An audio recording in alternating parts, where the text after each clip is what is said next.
अस्सलाम वालेकुम, welcome to Zarina easy cooking.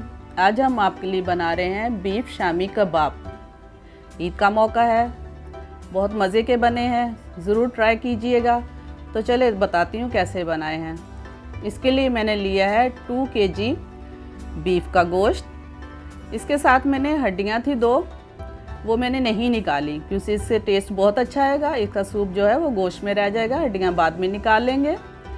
2 चम्मच मैंने लहसुन अदरक का पेस्ट लिया है, 1 छोटा चम्मच मैंने हल्दी ली है, 1 चम्मच मैंने लाल मिर्ची पाउडर लिया है और 1 चम्मच मैंने नमक लिया है। 1 कप मैंने दाल तकरीबन 1.5 घंटा भिगो के धो के साफ़ कर ली है। 3 से 4 अदद मैंने तेज़पात लिए हैं, साबुत धनिया लिया है, एक स्पून कचरी पाउडर लिया है, ज़ीरा लिया है, लौंग लिए हैं मैंने 7-8, काली मिर्ची ली है मैंने 7-8 और गोल मिर्ची ली है 8 से 10 अदद ताकि इसमें पक जाए। और 2 मैंने बड़ी इलायची ली है इसमें डालने के लिए, 1 मैंने प्याज ली है और 5-6 मैंने हरी मिर्ची ली है।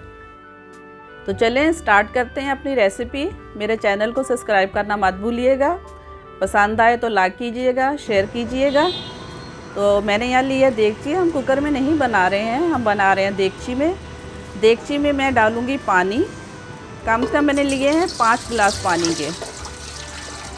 ये हमने इसमें पानी डाल दिया है, फ्लेम हमारा ऑन है। अगर आपको कम ज़्यादा लगे तो आप डाल सकते हैं क्योंकि बीफ को गलने में थोड़ा सा टाइम लगता है।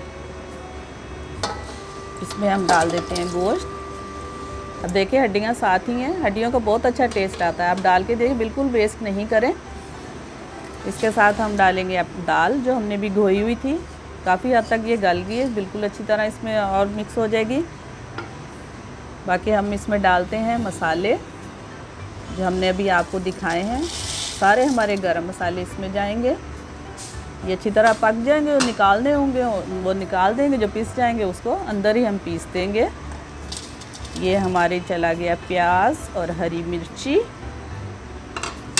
5 से 6 अदद हरी मिर्ची है, 1 हमारा प्याज है, इससे टेस्ट अच्छा आएगा। और इसके साथ हम डालेंगे हमारा नमक, मिर्च और हल्दी। और अभी उबला नहीं है, जब उबलेगा तो फिर हम चूल्हे को स्लो करेंगे।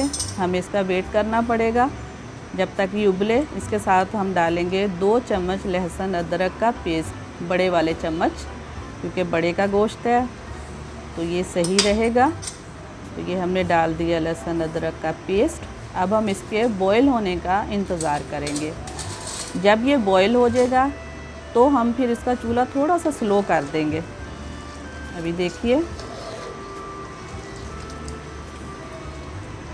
सारी चीज़ें हमने मिक्स कर दी हैं। मेरे हिसाब से पानी बहुत है ये, लेकिन आप ज़रूर अपना हिसाब लगा लीजिएगा कि कितना आपको पानी चाहिए। अब हमने इसको ढका है और इंतज़ार करेंगे इसके बॉईल होने का।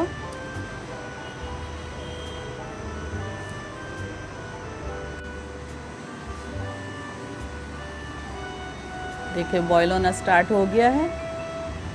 अभी हम इसको 1 से 2 दफ़ा देख लेंगे, लेकिन कम से कम 1 घंटा हम इसको हल्के चूल्हे पे रखेंगे। ये देखिए पानी जो है वो बिल्कुल ड्राई हो गया है। देखिए अच्छी तरह से दाल भी पिस रही है और गोश्त भी इसका टूट रहा है, बहुत सॉफ्ट हो गया है ये। हम जब इसको ट्रे में निकालेंगे तो हम इसकी हड्डियाँ और इसमें जो भी गरम मसाला जो हमने पीसना नहीं है वो हम निकाल देंगे।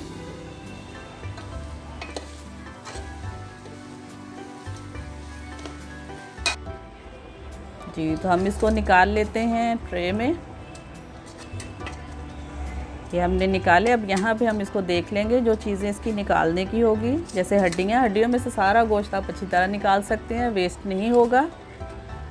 और जो जो चीज़ें पिसनी नहीं है, बड़ी इलायची है वो आप निकाल दें, तेज़ पत्ते निकाल दें, दालचीनी निकाल दें। और अब हम इसको ब्लेंड कर लेंगे।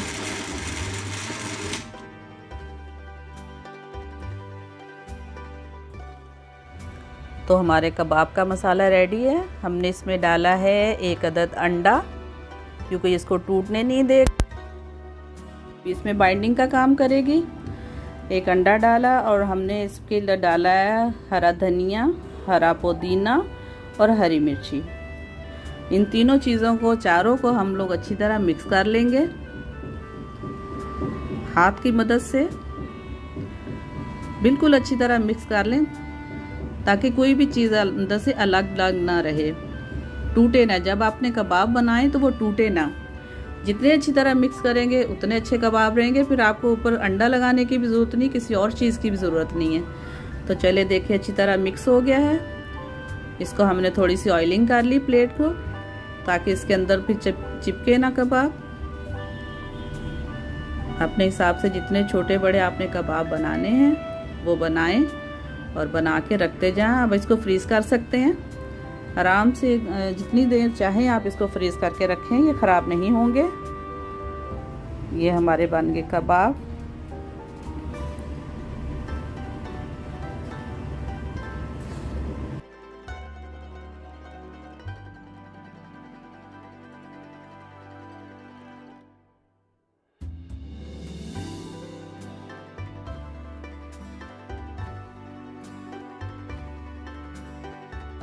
देखें हमारे कबाब जो हैं वो रेडी हो गए हैं। कितनी अच्छी गोल शेप है। तो अब हम इसको फ्राई करते हैं।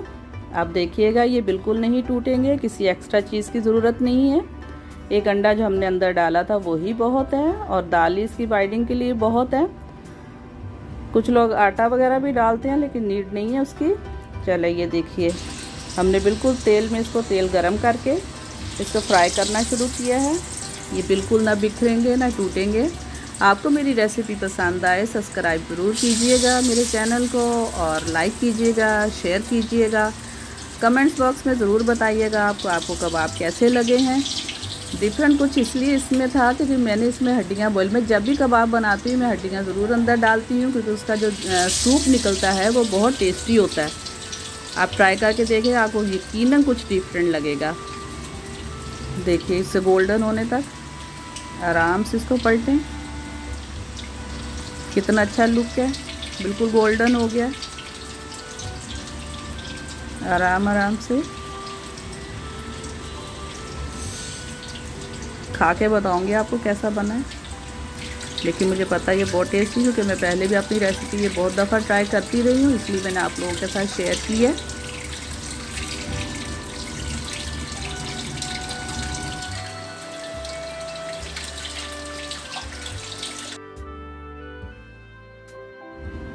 देखिए कितना अच्छा इसका कलर आया है।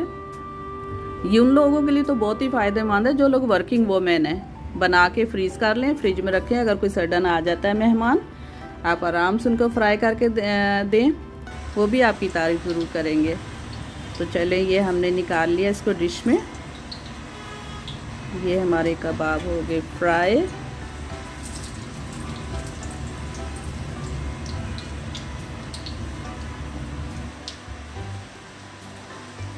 अब देखिए लुक बहुत अच्छा है इसका टेस्ट भी बहुत अच्छा है। आप ज़रूर इसको ट्राई करें।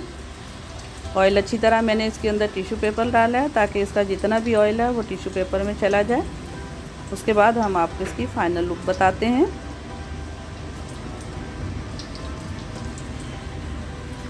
सो मिलते हैं नेक्स्ट वीडियो में इंशाल्लाह। अपना ख्याल रखिएगा। अल्लाह हाफिज़।